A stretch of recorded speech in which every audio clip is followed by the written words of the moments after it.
நாட்டு புடலங்காய் பொரியல் எப்படி செய்கிறதுன்னு பார்க்கலாம். இதை தோல்லாம் சீவ வேண்டாம்.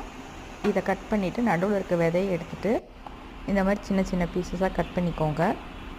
தாளிக்கு சின்ன வெங்காயம், கருவேப்பிள்ளை, 2 வரமிளகா, எண்ணெய் ஊற்றி கடுகு உளுத்தம் பருப்பு தாளித்து வெங்காயம், மிளகாய், கருவேப்பிலை சேர்த்து ஒரு தடவை வதக்கி விட்டுட்டு கட் பண்ணி வச்சு காய போட்டு நல்லா வதக்கிக்கோங்க.